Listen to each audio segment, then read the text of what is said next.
Happy Sunday morning. You can see my clock.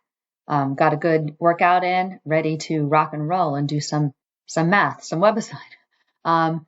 So in this problem, they have a factory, a table here in a factory has 3 different shifts, and they talk about the accidents that have occurred at the factory. Some of these they have attributed to be unsafe work conditions, while others are just unrelated.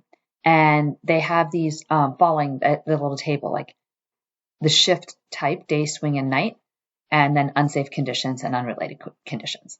And then they ask, suppose out of these 200 accident reports, you randomly select a file of reports, and the shift and the type of accident are determined. What are the simple events?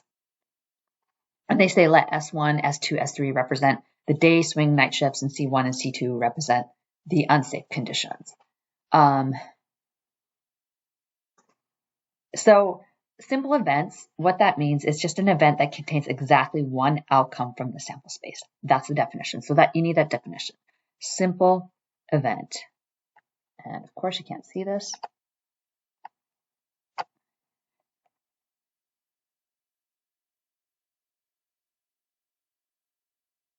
An event. So the event, in this case, you are talking about the different shifts and possible accident types. Those are the events. So an event that contains just one possible outcome. So there are 3 possible shifts. So S1, S2, S3 are the 3 possible shifts. They told you that where S1 is equal to day shift,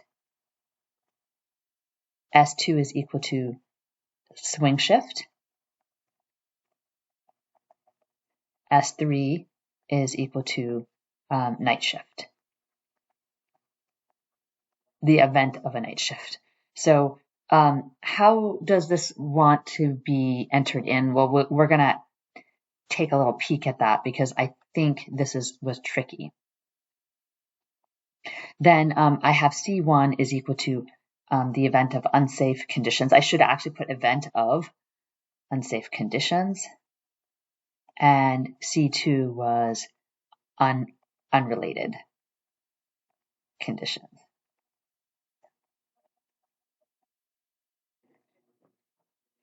So we're going to do this. I don't usually do this, and I have to be careful about what how I scroll, but we're just going to peek at how they want that to be entered in. Do they want that in with brackets on it? So let's go look. So this is how they want it in here. So you could have a day shift and an unsafe condition. That could be one possibility. You could have a day shift with a unrelated condition. You get it. ... So I'm going to let you finish that in. This is my notes. These are day shift with an unsafe condition, day shift with an unrelated condition. And the reason I gave you this peek is because I was unsure how they were going to put it in. So if I was unsure, you're probably unsure. All right, let's shut that off. Most of these problems have different numbers, so if you pause it and look at the answers in the other one, I don't think it's going to be that helpful. All right, so how many possibilities are there total? There's going to be 6 because I have the S1, S2, S3 times C1 and C2. So I'm going to, by what we call multiplication rule, there's going to be 3 S1s times 2. I should get a total of 6 total in here.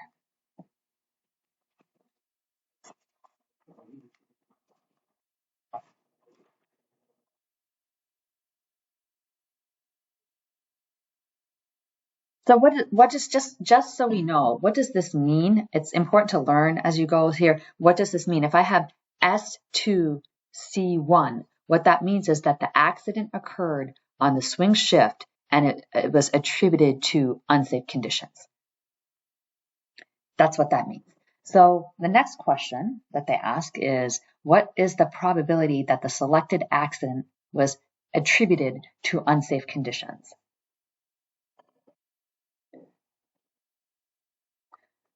So an unsafe condition is going to be all possible unsafe conditions. So this is a law from the book. I just total those up. The probability that I'm going to have an unsafe condition is either on the day shift, the night swing shift, or the night shift. I just total those up. So I get 0.24 for my answer. Your numbers will be different, but it's just, if these are what we call mutually exclusive events, you can have an unsafe condition in the day, an unsafe condition in the swing shift, or unsafe condition in the night shift.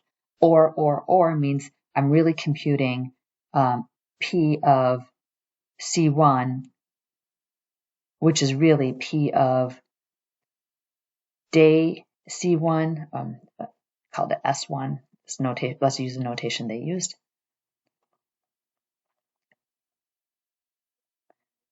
Union the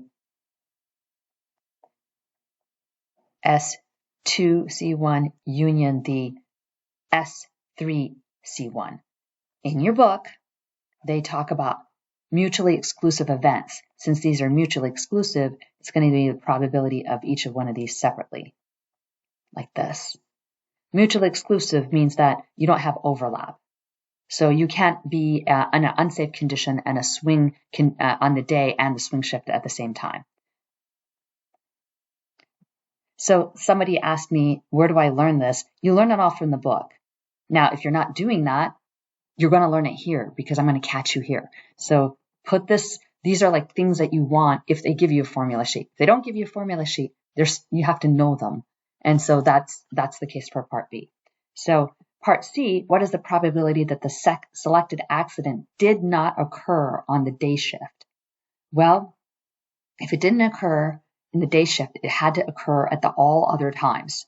So that would mean that I really want the probability that it happened all other times. There's two ways to do this. I'll show you the other way too. So the first way is I could just literally read it and go, well, it happened. If it didn't happen on the day shift, it happened on the swing and the night shift. So that's going to be unsafe condition, S2 and C1, union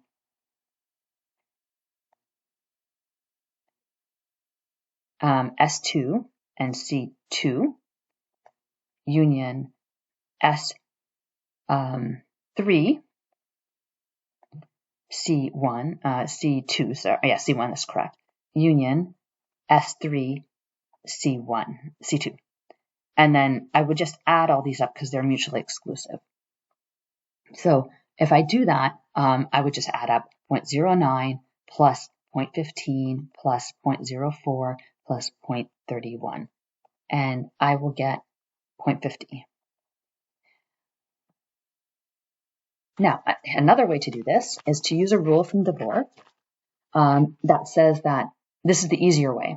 The probability that it didn't happen on the day shift, this is what you're doing. You're doing the complement of the day shift.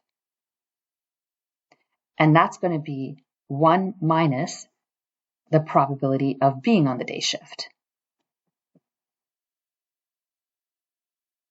And that, so this is from DeVore, like I'm using the probability of a complement is equal to 1 minus probability of A.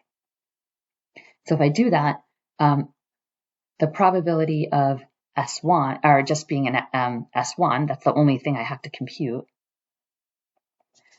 is going to be all possible things to S1, which is the probability of S1, C1, union S2, S1, C2,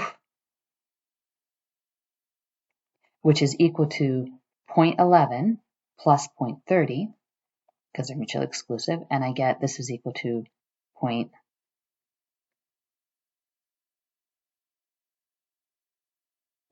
Did I do this right? So my numbers are different. Yeah, so I might have added this up wrong. As I get 0.4, I'm terrible at arithmetic, 0.41. So then I take 1 minus 0.41, and that's my answer. I'm not going to do any more arithmetic this morning. I have to finish my protein shape. Oh, let's do it. Let's do it on a calculator. Make sure we got the number right. So I was using numbers that I got earlier. They changed the numbers. Your numbers are going to be different. I get 0.59. So this answer back here, that arithmetic was wrong. This should be 0.59.